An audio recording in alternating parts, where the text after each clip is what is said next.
Okay, so today, January 22nd, 1973, 42 years ago, the Supreme Court made a ruling that at that time the abortion laws were unconstitutional, therefore making all abortions in the first trimester illegal. This court case was called Roe v. Wade. Just a little bit more about this. It started in Texas, where the abortion laws at that time were that all abortions were illegal except for those on medical advice, the mother was in danger, therefore you could have an abortion. It started with Norma McCorvey, goes as the name Jane Roe on this case. She was pregnant and wanted advice on what she could do about getting an abortion, even though it was illegal at the time. Volunteers wanted to help her out and give her more information, but they didn't want to get in trouble with the present laws. They could have been accused of accomplices to a crime at that time. So they went to the DA and they filed a court case to find out more and see if they can get that law overturned. They decided that it was unconstitutional because of the right to privacy we have through the Constitution. The two amendments that are huge in this case are the 9th and the 14th Amendment. The 9th Amendment states the enumeration in the Constitution of certain rights shall not be construed to deny or disparage others retained by the people. This pretty much states that we, the people of the United States, have other fundamental rights other than just the ones listed in the Bill of Rights. The 14th Amendment goes more into what those rights can be. It's like 4 parts. Just a little quote of it is, no state shall deprive any person of life, liberty, or property. No state shall make laws that abridge the privileges of citizens. The verdict was a 7-2 in favor of repealing the abortion laws. The past cases that included the 14th Amendment went into further detail of the privacy, as including the marriage, contraception, child rearing, including the education of their child.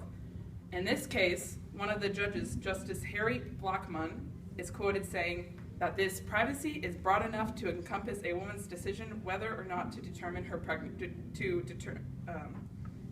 pregnancy. So this huge thing is just the right to privacy, whether it's her decision, she's got that right with the Constitution. All the opposers of this repeal of the abortion question, what is the right to privacy when we don't have the right to life? The big opposers of this would be the Catholic Church, as that we believe that life begins at conception, so we believe that the abortion would be killing without giving that right to life to an unborn child. Others are the National Right to Life Committee, which is the largest and oldest pro-life organization. And most interesting, the most notable individual is Norma McCorvey herself, which, if you remember, is Jane Roe, who started this charge against repealing the abortion laws. The many opposers every year on January 22nd take a charge and have a protest in Washington where they walk across Constitution Avenue up to the Supreme Court building. It's very huge. I don't know if you've heard about it, not a lot of news reporters report on this, but last year there was about 650,000 members, and I know a lot of people there right now, and they don't know an exact number this year, but they say it's a lot more than last year, so it just keeps growing, this charge against the abortion. The decision of Roe v. Wade started a huge, heated debate that you all have heard of since 1973, and since then abortions have become easily accessible for women. This huge pro-choice, pro-life argument is huge in votings, elections. They sway a lot of voters to choose who they want to elect. Planned Parenthood is a huge provider of the abortions and contraceptions, and the NARAL is the National Abortion Rights Action League, which started after 1973 when the abortion rights were repealed. Both are non-for-profit organizations.